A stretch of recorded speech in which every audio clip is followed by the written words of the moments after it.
A wave of shock hit South Africa when news broke that the land minister and King Misuzulu were suddenly moving toward suspending the Ingonyama Trust Board, the very institution that controls almost 3 million hectares of Zulu communal land. For decades it stood like an immovable mountain, protected by political fear, cultural loyalty, and the myth that it could never be touched. Yet somehow, almost overnight, the ground beneath it cracked. What you are about to hear is the full story. The quiet tensions, the exploding conflicts, the administrative failures, the royal frustrations, and the hidden political calculations that pushed this moment into existence. And by the time you reach the end, you'll understand why this single decision could reshape land governance and traditional authority in KwaZulu-Natal for a generation. Before diving in, imagine this. If the institution responsible for your family's ancestral land suddenly fell into uncertainty, who would you expect to protect your rights? The government, the king, or the board that manages the land on paper? That question is now at the center of a national storm. It begins with a pressure building slowly inside Parliament, where repeated reports painted an uncomfortable picture. Financial statements that didn't add up, community complaints about forced leases, and leadership disputes that created a fog of dysfunction. Governments had tiptoed around these issues for years, too scared of appearing to undermine Zulu culture, but too frustrated to ignore the chaos forever. Eventually, the minister reached a breaking point, and the trust found itself under sharper scrutiny than ever before. Silence was no longer an option. At the same time, inside the royal household, a different set of frustrations simmered.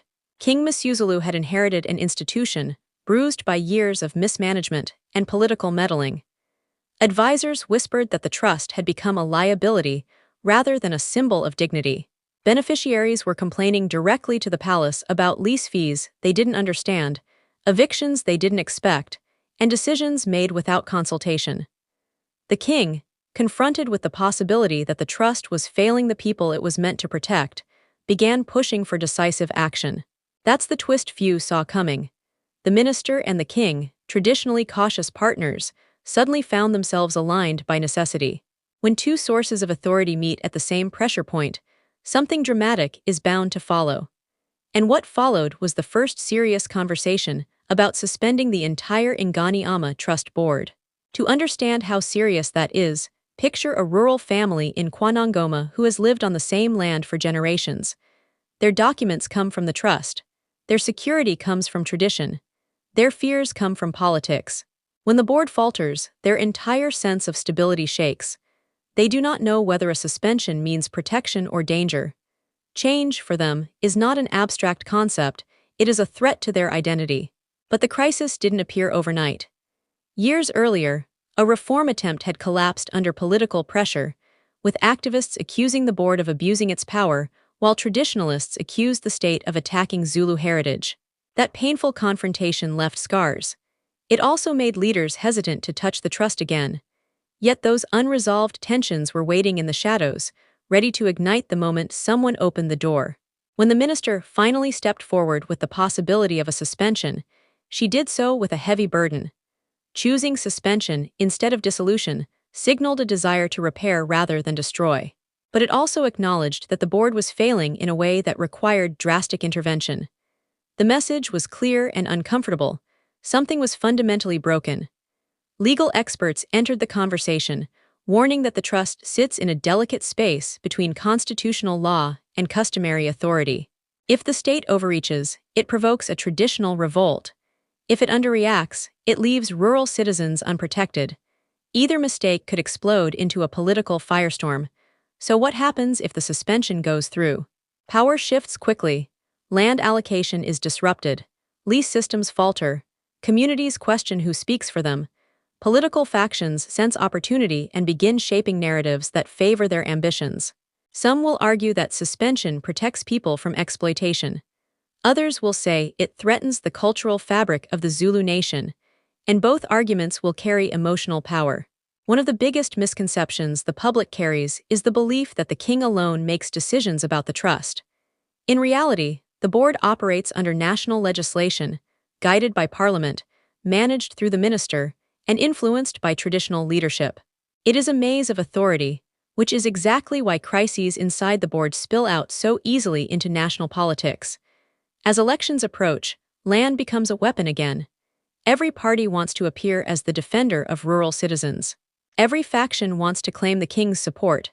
Every leader wants to use the uncertainty for political leverage. Suddenly, the future of the trust is not only a governance question, it is a battle for influence. Inside the palace, a different conversation began unfolding. Advisors to King Misuzulu argued that this was the moment to rebuild the institution from the inside. Some believed the suspension could be used as a chance to install new leadership, new systems, and new accountability. What looked like a crisis to outsiders looked, to them, like a chance to reset the legacy.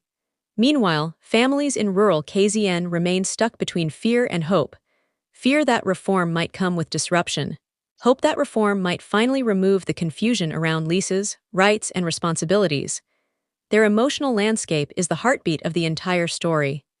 As analysts dug deeper, they found overlooked administrative cracks that helped fuel the crisis: outdated land records, inconsistent reporting, contested appointments, weak internal controls. These gaps, ignored for years, now formed the foundation of a potential collapse.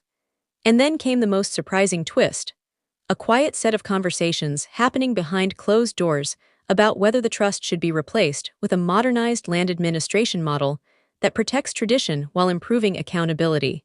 Nothing official, nothing confirmed, but enough to send ripples across KwaZulu-Natal. The regional impact has already begun. Traditional councils are reevaluating their positions. Political alliances are shifting. Government departments are preparing for potential court battles. And the Zulu nation is watching closely to see whether this moment becomes a turning point or another chapter in a long, painful struggle over land, identity, and power. In the end, one truth remains clear. The future of the Ingonyama Trust Board will shape not only governance, but also the emotional bond between land and the people who call it ancestral. Whatever comes next will be felt deeply, far beyond parliamentary halls and royal meetings. Click the subscribe button not to miss the upcoming in an hour.